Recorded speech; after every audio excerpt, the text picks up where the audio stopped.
Listeners, we have a powerful one for you today.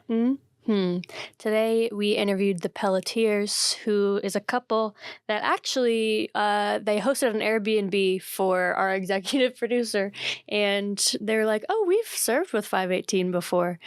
So Sue was like, let's get them on the pod. They served with what was then our Safe Families program, which is similar to a non-governmental foster care, essentially, to kind of keep kids from going into the system, but giving them a safe place to stay. And we wanted to interview them because, this story is not all sunshine and rainbows. Not everything turned out the way you might hope. And yeah, we were thankful for the things that they were willing to share. We hope you enjoy.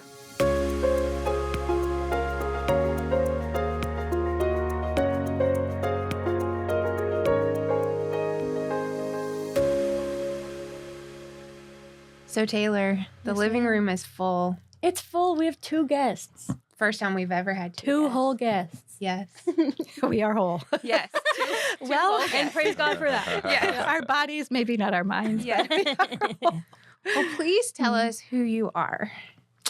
Well, so I am Matt Pelletier, and I am a professor at the medical school at Liberty. And this is my wife, Pam. I'll let her say a bit more about herself, but we have been married for 33 years as of August of this year. Amazing. And my name's Pamela, like he said.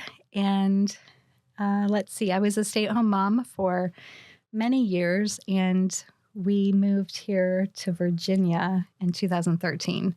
And at that time, I started thinking about becoming a realtor. And so actually my daughter and I became realtors at the same time. So she works at Liberty right now and is a realtor. And since we have an empty nest almost, our youngest is in college. So it gives me something fun to do in a ministry as well. Wow. So How many children do you have? we have 4. Yes. So our oldest son is Ryan. He's 30. He is a software engineer for Amazon Web Services. Wow. And then Isaac, who is a Rustburg biology teacher, as we've mentioned. Who happens to teach my 14-year-old. So I will extend my condolences or congratulations, depending on the day. Well, I haven't heard the name, so it can't be that bad. That's good. So. Right.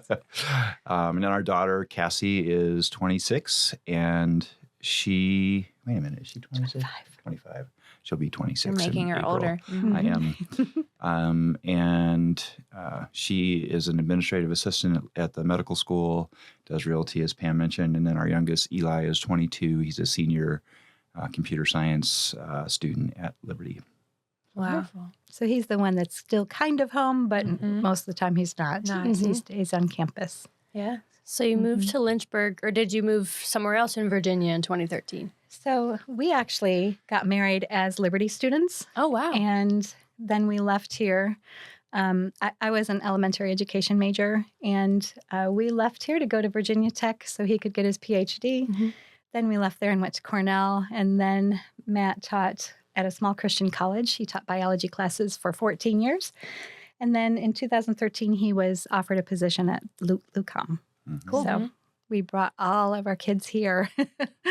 Which was, it was, for 2 of them in particular, it was challenging. Our oldest had just graduated high school, so he was in for a change no matter what. So for him, it didn't matter so much. But Isaac was going into his junior year of high school. Cassie was going into her freshman year of high school. Eli didn't matter so much. He was in 5th grade, and he kind of adapted pretty easily. But, the older 2 had to go from a place where they had spent their entire lives to all new. And the school that they went to here, all 3 of our youngest went to Jefferson Forest. And the school that they went to in New York was a K through 12, and there were only about 50 kids per class, Wow. so it was a big change for them. And how was that transition? I mean, you're 11 years out. How did that work for your family? I think it's been great. It's been definitely harder on Pam. I'll let her say more about that. But she doesn't like change at all. And her entire family, she grew up on a farm in about an hour from where I used to teach in New York State. And so for her, it was much more challenging to kind of leave because her parents and many of her siblings were all within an hour or two at the time. And but I think it's been, I'll let her speak to what she thinks about how it's turned out, but I think it's turned out great. Well, my husband's mom and sister have moved here, which makes it nicer to have some family here. And now that 3 of my 4 children are married and we have 3 grandchildren, it's home now. And I wouldn't want to move back to New York now. That's actually the first time I've heard her say that. Wow. That she wouldn't want to move back to New York. Yeah, it's because our kids are all here with their kids. Exactly. It has become home. So, yeah. That's wonderful. Your village is here. Yes. Mm-hmm. And I think that there are so many people who move in and out of this area for, I mean, we live in a locality that has 5 colleges and universities. We have global headquarters of a few manufacturing facilities. There are a lot of people that move in and out of the region. Right. And, you know, it's hard when you think of who is your new village and how do you form meaningful relationships. So that may be comforting to someone who is just in the midst of that, to hear that sometimes it's better. One of our last guests talked to us about moving from Texas to Lynchburg, and they didn't even know why they were moving here. They didn't know where they were moving. They just knew they were supposed to leave. So they packed up and left. Wow. Yeah. That's bold. Yeah. Courageous. Right. Yeah. One of the things that's been huge for us is in terms of our kids and the adjustment is really great youth pastors that have really connected with our kids, and very spiritually mature youth pastors. And you don't always get that in a church. A lot of times the youth pastors, the personality hire. The personality, he's The hype person. Yeah, the hype person, or and usually somebody who has no experience. And in our case, the kid's youth pastor in New York is like our age. He's been in youth ministry for probably 30 years.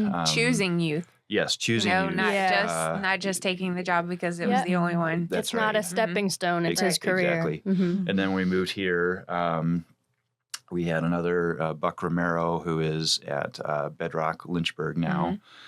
He's not a youth pastor anymore, but he was when we moved here, and he really invested in our kids as well. And then Josh Pugh as well at with Bedrock in Bedford. with our youngest. So It's wonderful. that's been huge. Yeah. Yeah. It wasn't easy, though, for our 10-year-old. I mean, he was 9 or 10 going into 5th grade. There were some challenges. There are some things that if they were really close friends, if they had said things to him, he could have let it slide off his back. But because they were, kids that he didn't know very well, he didn't take some things very well. It was hard at times, but for the most part, he did well. And we moved into a neighborhood that has kids, and we made sure that he would have some support and kids to play with there. It was actually one of the things that drew us to that house is that out of all the houses that a lot of houses we went by, you wouldn't see like anybody outside at all. No kids playing around, no adults on the porch or whatever. And it wasn't like that in our neighborhood. And we were like, oh, well, maybe That's different. This would be nice. Right. That's amazing. Yeah. So we're going to switch gears a little bit. Tell us what brought you to the services at the then Patrick Henry Family Services. So how did you get involved with some of the programs? So I think it was kind of my idea. And I had a colleague at the medical school, a guy named Jason Wells, who I saw with some young kids one day that I knew were not his kids at LUCOM. And then he told me about Safe Families. And I just, I thought, wow, that's a really, great way to invest in kids when they're really in need. a few years before we moved here, I had visited Sierra Leone in West Africa. And at the time that I was there, it was dead last on the World Health Organization's Human Development Index. Wow. So I just saw so many horrific things there, and it broke my heart. And it actually triggered a clinical depression in me. It was one of the main things that triggered it. And but it gave me much more of a heart just in general for what people grow up with and what they go through and how they need help. And so when I saw Jason doing this, I thought, we could do that. And so then I mentioned it to Pam, and then we got more information about safe families, and that's kind of how it got started. We had thought about foster care before, but when you look into how many hours of training it is, that was so extensive. We didn't think we'd have time to do that or time to set it aside. That was when we were in New York. Yeah. And then once we moved here and when we found out about safe families, it's not as extensive training. And so we thought, and it was only supposed to be for a month that we had these children. Yeah. It ended up changing. Yeah. We'll say more about that in a minute. But I had forgotten about, we looked into foster care in New York because we had friends who did it in New York. But it was, it was like, I don't know how many weekends dedicated to training. And it just really didn't work very well with my job and stuff. And I just thought, well, and I know that I'm sure that there are good reasons for it, but there was a part of me that just thought, good grief, we've got 4 kids. We've never had any, we're stable family. Nobody's ever reported us for something. Right. The training felt like a barrier. Can't we just help, So what did sorry to interrupt. What did the training, quote unquote, training look like for safe families? What was the process of getting started at that time? I mean, I feel like it's been a while. Yeah, it's probably been 7 or 8 years now since we actually did it. We filled out an application. I mean, it was just, from what I recall, it was fill out an application, they did a background check on you, of course. And then I feel like it was just kind of like some conversations about what does it typically look like for a child to get placed with a family through safe families. And that kind of goes back to what Pam was saying, because what was initially described to us was,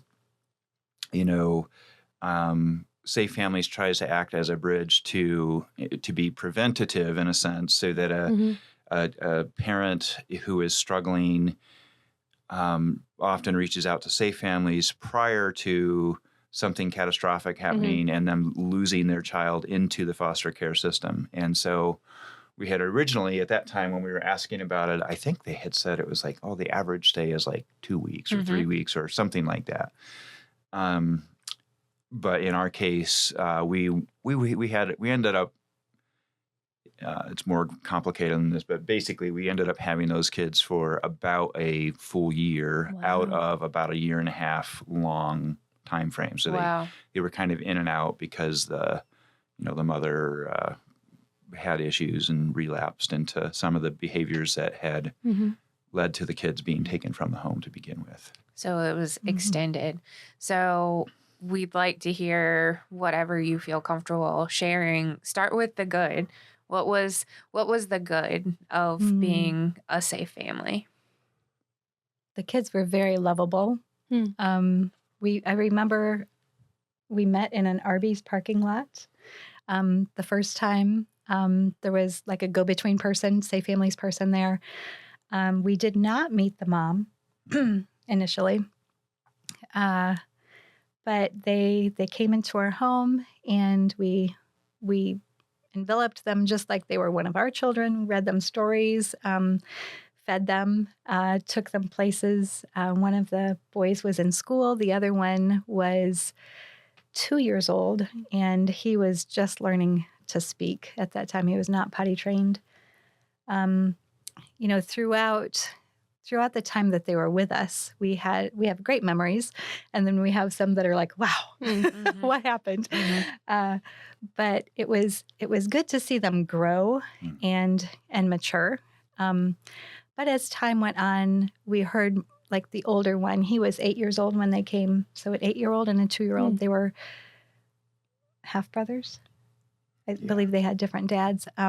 But the older one would open up and share more of what happened in his background. And it's shocking that some things like this can happen in our country, in our backyard, really, you know. So those kids, we grew to love them. And they became friends with the kids in our neighborhood. I remember when the 8-year-old, for Valentine's Day, he wanted to buy a dozen roses for the girl down the street. And I thought, that's serious. Yeah. That's a commitment, buddy. The funny thing is, it's not the first time that girl had a dozen roses given to her. Yeah. So At 8 years old, apparently. Wow. She must be a popular girl. Yes. So anyway, but like Matt said, they stayed with us for about a month the first time, and then they went back to the mom. And I don't remember what it was, but within a month during the summer, the state, the police, took them away again. They didn't feel like the mom. They didn't feel like they had to go into foster care yet. They felt like the mom could, get a job, get off the drugs. I don't know what kind of details I should or should not say, but I'll try to be careful. But they thought she could kind of rehabilitate. And so the kids did come back to us, and I would take them to their doctor appointments, take them to counseling appointments, and also to visitation with their mom. So that was, it was a full-time position, really, keeping them as kids. Guardianship? Yes. Yep. So I have a question I have lots of questions, but how did it feel when they left the first time? So you had them for a month. Talk to the audience about what does that feel like? Because I know people who are listening think about foster care, and you look at, they're always advertising for it. How we were in a training yesterday about shepherding, and I'll try not to go on too much, but we talked about as a shepherd how you really can't protect your heart, but you can prepare your heart. So is there anything that you could share that might prepare someone's heart for if they're thinking about something similar to this? I will say that those 40 hours, I think it's 40 hours that fostering requires of you, they're probably really good and necessary. So don't shirk the training. I would say for me, and again, it's been so long, it's a little hard to tell, but I think, after the first, let me piggyback off the question about the good. I think for me, one of the best things about it was just feeling like, okay, we're doing something good. We are making a difference in these kids' lives, and watching, again, the 8-year-old, he couldn't tell time. His reading was really weak. Just obviously the environment that they had been in was one where they just had not been able to, develop the way that they should have. The 2-year-old, when he, if he wanted a banana, he'd say, nah, and it's like, and his attention span was like 0, basically. He was like a wrecking ball. If there's anything that I can get into, and not in a malicious way, but just like, if there's anything I can get into, he's I'm so going busy. to. Yes. Children from trauma or children from neglect have very real habits, and have, there's a lot of research now about kids who experience trauma before they're verbal. And that's terrifying to think that it may do more damage when the kids are nonverbal. But and this 8-year-old, he was taking care of his younger sibling, and they just had a sister. She was like 2 months she old was an or something. infant. She went to another family. Wow. so there were 3 children. There in the were, family. and we didn't feel like we could take all 3. And obviously they wanted to try to keep them together, but they couldn't find anyone to take all three. Mm-hmm. So we said we would take the 2 boys. And we did get together with the mom that took the infant girl, so they could keep in touch. But the first time when they left after the 3 or 4 weeks, it was kind of a little bit of a relief, a breather. That's what I was going to say. Because that's what you thought you were doing. Yeah. Right? Yeah. Right. But on the other hand, we were like, there's so much that we would still like to tell them and teach them, because we were, reading Christian stories to them and teaching them about Jesus and that he loves them. And I don't think they had heard that before. So. Yeah, and we were intentionally trying to stay connected when they went back to mom. Mm-hmm. And in fact, we offered to pay for a summer camp for the 8-year-old through Thomas Road. And that was actually one of the first sort of warning signs that things weren't great, was the mom, Pam would be like, okay, well, I'm going to come pick up, your son to take him to camp. And then she'd call the morning of, we're sick. Or it just became obvious before long that there was always, not always, but 80% of the time, there was some sort of excuse why it couldn't happen, which, probably there were other things going on. Right. But I remember the sense of relief. And that kind of goes to the,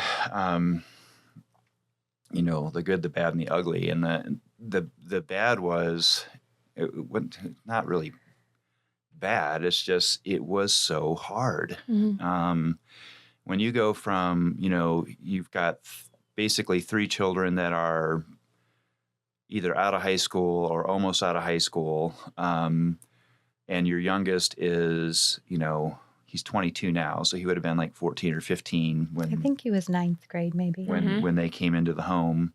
And actually that was a whole other dynamic because he wasn't, and I know he he didn't necessarily always treat them the best. I think it was frustrating for him too, because it's like, well, these kids are in my home wreaking havoc, and I can't necessarily do what I want to do, or whatever. So that was challenging for him. At times, our youngest would help us and be helpful toward them and do things with them. But there were also times when he wasn't mature enough to handle kids that had been brought out of trauma.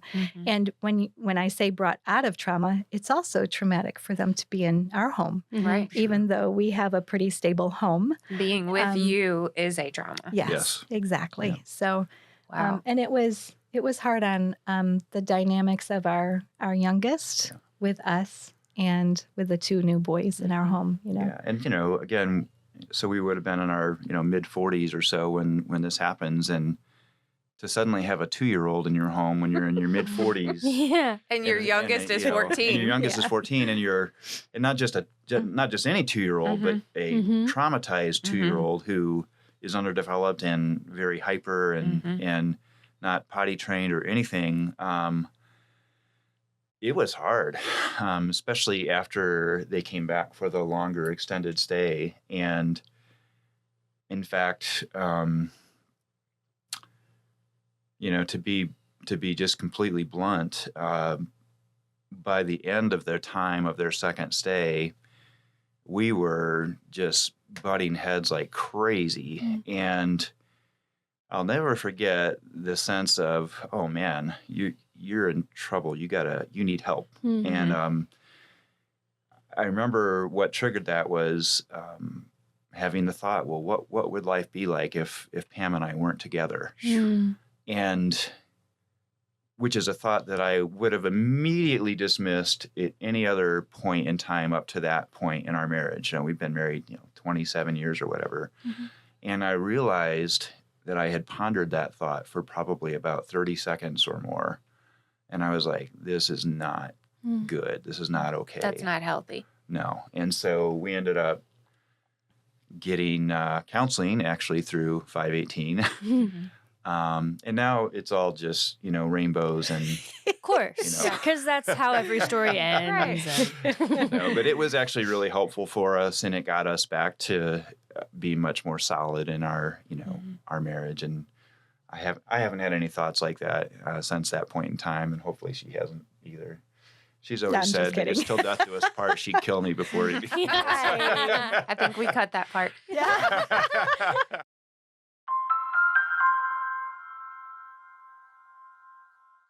Life is messy, and sometimes people just need someone safe to talk to. We're here to listen because everyone's story should be heard. 518 Counseling exists to empower children, adults, and families to overcome past experiences and create a path to being stronger both mentally and spiritually. Family is a nuanced concept.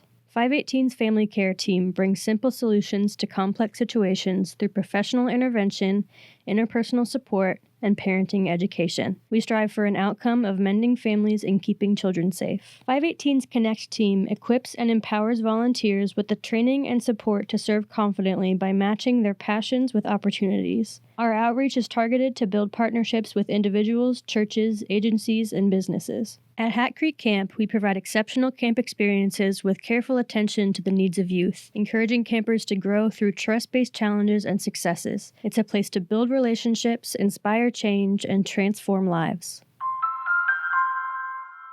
What else would you say about the bad? I mean, that's bad and that's ugly and that's vulnerable to say. What would you say about what were the bad parts about opening your home to vulnerable children and being a safe family? Well, emotionally, between our youngest and between me and my husband, that was the hardest part. Other smaller things were our possessions, and this is so trivial, but one of my phones, actually, this was a different boy. I'm trying to think, a different boy that came from Safe Families also. He took my phone and broke it on purpose, just smashed it to pieces. But going back to one of the two boys, so I guess it wasn't my phone.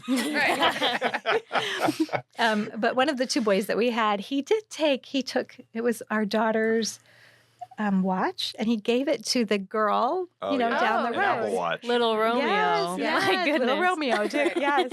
And so her parents actually called us and said, "I'm not sure if you're aware, but something else that happened is one of the older boy started urinating under his bed at night. And the bathroom was right next door to the bedroom. So I asked him, "Why did you do that?" Because to me, that's not a normal behavior. And he said, "Well, I couldn't see very well in the night, so we put in some night lights."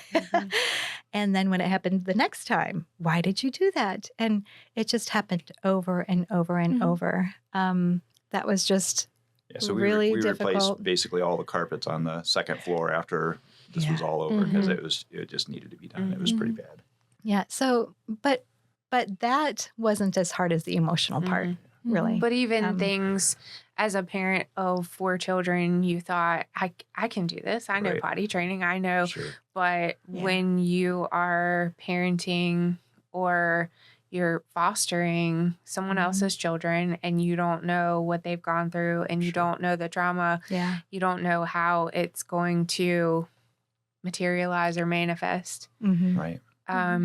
This is not on the sheet, but last summer a movie came out, Sound of Hope, the story of Possum Trot. Have you all seen it? I have not. I've heard about it. I've heard good things about it, but I haven't. Not yet. You might want to when you are emotionally ready, because some of the things that you all have described about what you felt with your marriage and your biological children are in that story. And it is not easy to watch. And it is so incredibly powerful. And I think some of the things that you've said echo some of the things that Brian Moss said. I was thinking the same thing. We had an earlier episode with a staff member from 518 who does... he fosters.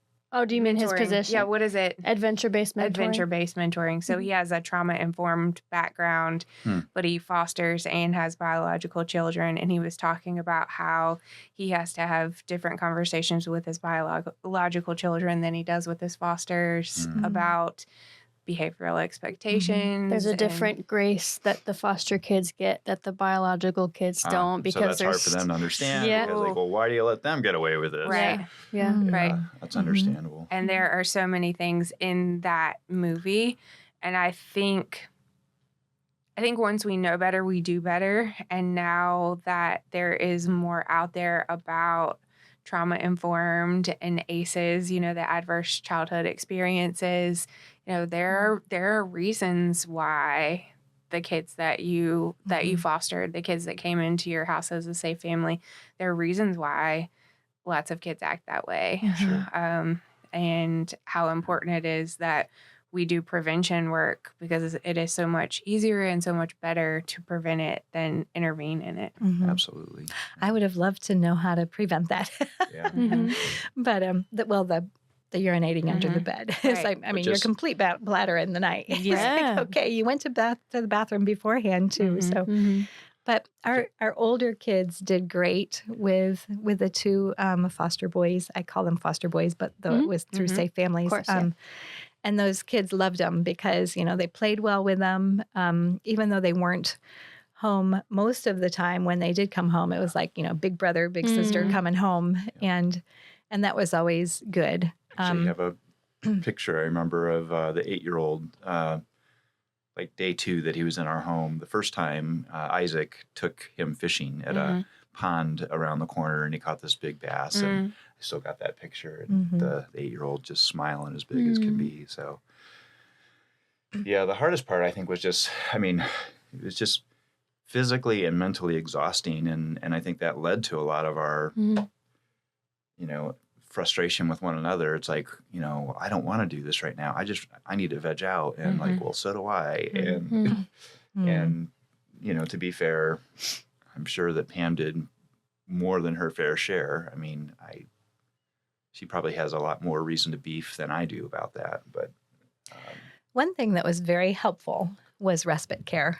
So there were some Safe Family, there was a team that surrounded us that gave us supplies, some gift cards sometimes, because, we're spending our money taking them out to eat, feeding them. And but there were clothes that were given to us for the boys, toys.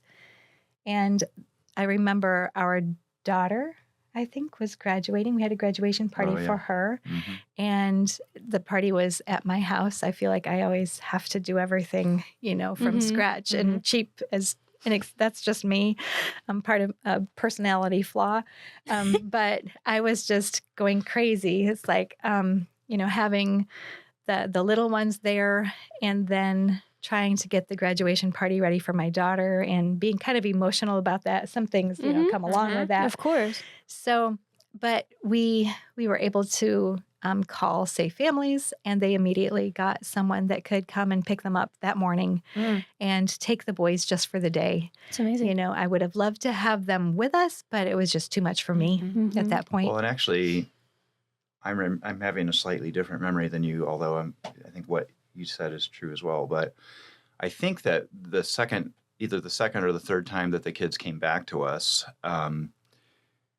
we knew that there was going to be this graduation party coming up. And I feel like you were even like, I just don't know if we can do it, or I don't think we can do it. And I was like, well, it's never going to be convenient, like we need to do this. And so we did it.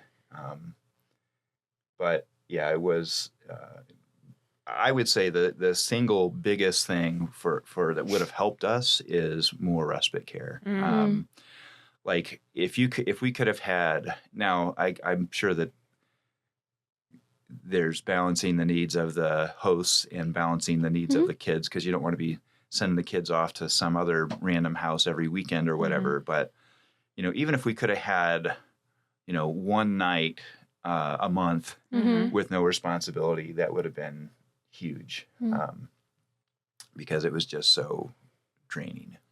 And to some listeners, when you said respite care, I immediately went, oh, yeah. Yeah. To some listeners, that may be a foreign concept because respite sounds so formal. Yeah. But many of us as parents, and my children are now adolescents, but sometimes I still need respite from them. It's not physical parenting as much as it is emotional that comes along with adolescence. But if you have grandparents, if you have godparents, if you have people in your village who take the kids to an event one night a week or youth group, or, I mean, normal. Right. And that's very normal to have respite from your biological children. Right. So I think that there may be this extra layer of responsibility or an extra feeling of burden when you're fostering. And that makes so much sense for foster parents or safe families to have respite. It's, I'm sitting here listening to you guys speak about respite care, and I don't even think I realized that there was respite care specifically for safe families. Like, in my mind, safe families was equivalent to respite care, because you guys were doing a form of respite care for the biological parent, but having that available to you. The respite needed respite. Yeah. Absolutely. Yeah. In fact, last night we had a 3-year-old and a 1-year-old grandchildren with us overnight, and it was the first time keeping the 1-year-old. But this morning I woke up and I was like, now I'm remembering what this was like. I was like, wow. Right.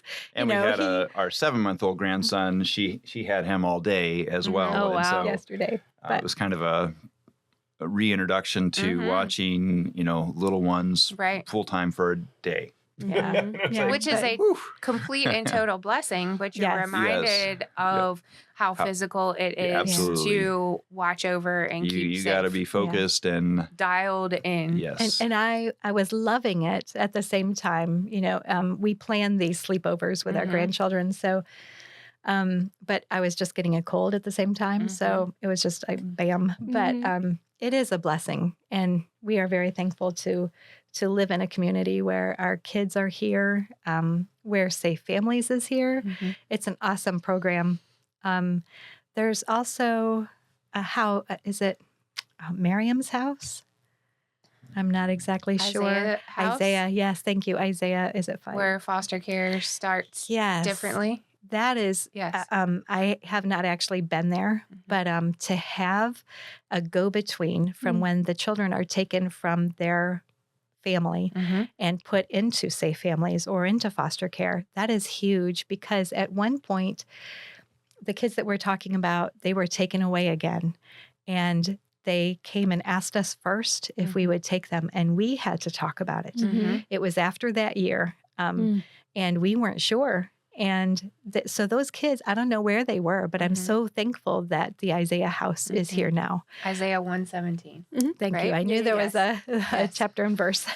Yeah, and actually, we haven't done it a lot, but after we went through this, in the counseling and everything, after the kids were gone, we kind of, I don't want to say it's an absolute hard no, but we've kind of decided that, that's maybe not the best thing for us, but we'd be happy to do respite care for somebody else once in a while who is doing it, because, we can handle anything for 24 hours, but to sit when it's day after day after day, absolutely, it's hard. But we have done it some, but not a whole lot. We had some triplets. Wow. Yes. That was. I don't even want to go there. They were adorable, and that's why God makes children adorable. Yes. He knows they need to be. When children are born in multiples, they have to be adorable. Yeah, right. And then we had another boy. I won't say his name just for privacy. But it feels good to actually help a family. It really does. But you have to know where to draw the line. You have to know your boundaries. And we just realized how valuable respite is, and that's probably where we would fall into next. That and, financially being able to contribute. I mean, that's been something we've, eagerly done anytime we see, opportunities. There's always, and we're not looking to drain our bank account completely dry, but I mean, when, something comes up, we're usually able to help. Yeah. So and also nice. When you hear other people that they're going to be doing foster care or venturing into safe families, it's it's a good reminder to pray for them Cool. and to encourage them because we know it's hard. And actually, it's some exciting. friends of ours actually have the two boys that originally came to us and their sister Wow. as part of the foster care right now. And so we do on occasion, we have been able to have them over for the night or we've been able to visit with them a couple take times them out since then. for So lunch somewhere or things like that. And honestly, we were saying how we probably never do beyond respite care again. Probably the only exception of that would be these kids. If they needed to be adopted or something, we'd still need to talk about it. But I think we've kind of come to the consensus that we probably would, because we already have a relationship with them, and as hard as that would be, and I have no desire to adopt those children, but I wouldn't let them just be perpetuated in the system, because if I'm being real honest, the system stinks. And I think that's why we're here talking about Mended Futures and why Vision 30, the goal to have all kids safe by 2030 in a family or in a family setting, supported by a faith community. And it's not that the people in the system suck.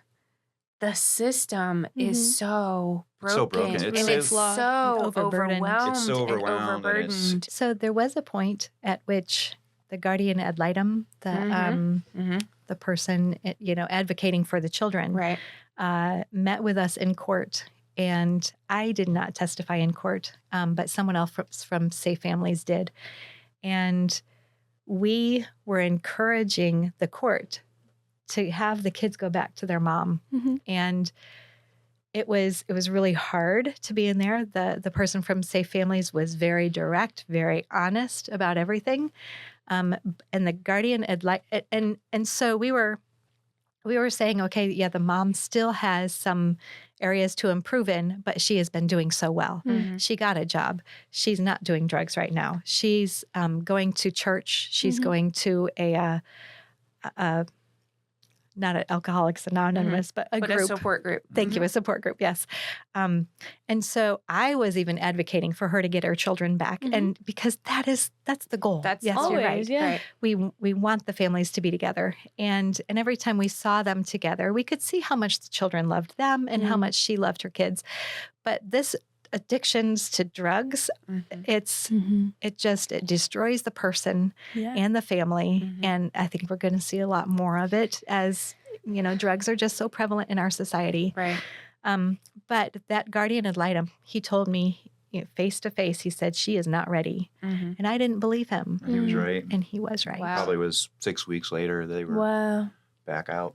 Yeah. And I think for the folks who are listening, in the Lynchburg, Virginia region, the two most common reasons that kids are taken out of their family environment and in state foster care where the government, the courts are involved, substance abuse and mental health. And they seem to go hand in hand. Absolutely. And they cause neglect. Yeah. They cause lots of other things that we think of around foster care. So sometimes it doesn't make sense in the Vision 30 space when we're talking about keeping kids safe and families stronger to do so much work with substance abuse, prevention.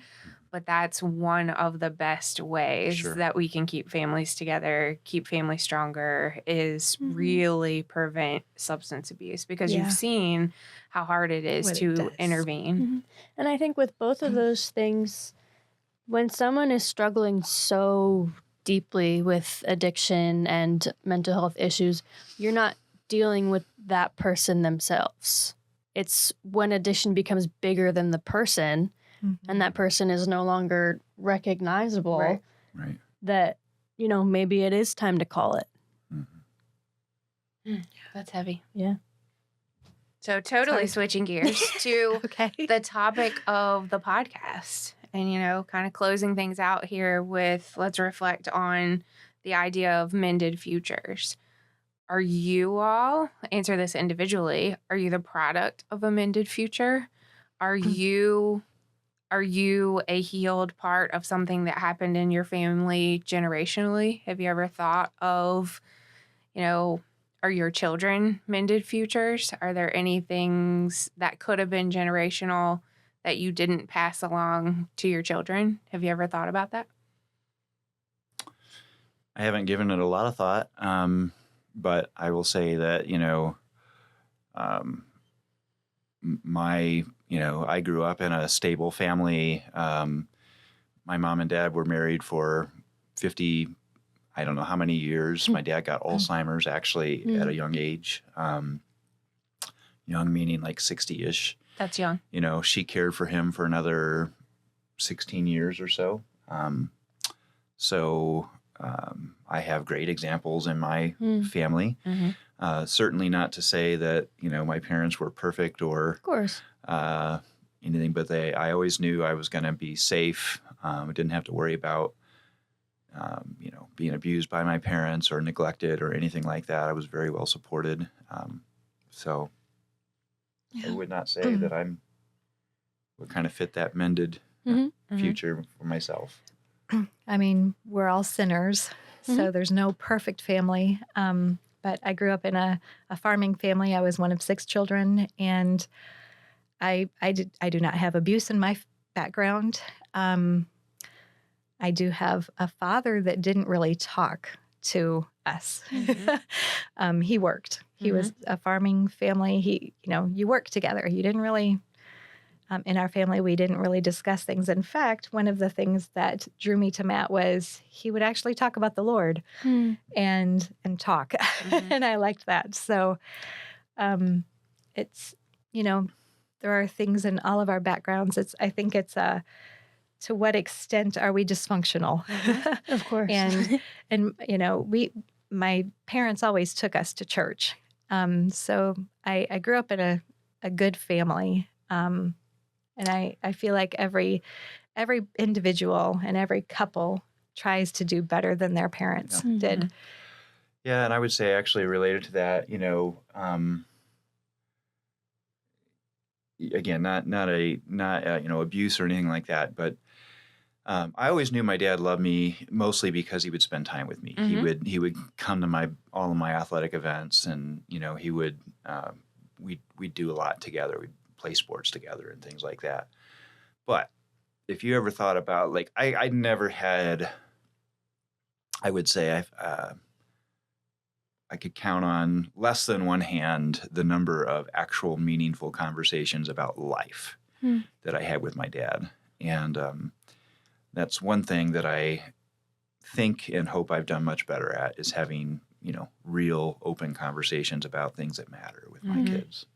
And I think you've modeled that too with the decisions you've made to have kids come into your home. For better or for worse, you've showed your kids that it's important sometimes to step into the mess of other people to try and, mend their futures if you're able.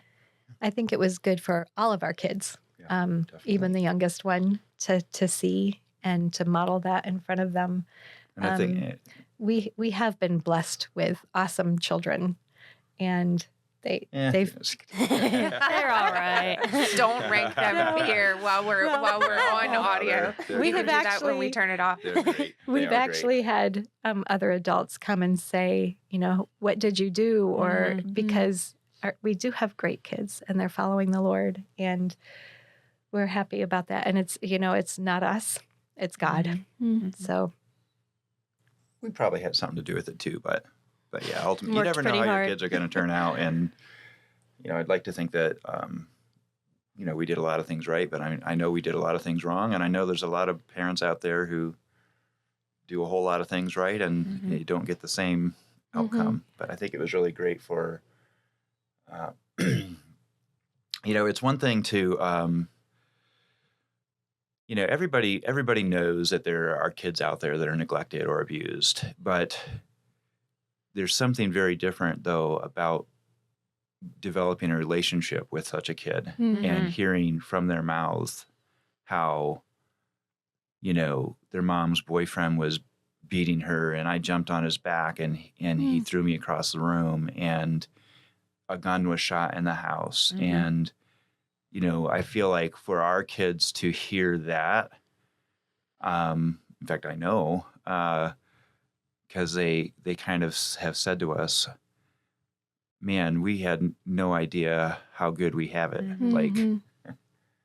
And that their kids sitting in the classroom with you, and you have no idea what their Right. environment Absolutely. is like. And Mhm. there are, and sometimes people are doing the best they can, and other times people are not doing the best they can. Sure. Right. So having to reconcile that. Yeah. Mhm. If you could talk to a family who is entering into the space of being a host family, being a safe family, I think the program across the country has kind of evolved, and different organizations put it in place in different ways, and there is more training involved. But I guess this is more of a twofold question. What would you say to the family, and what training did you wish you had received?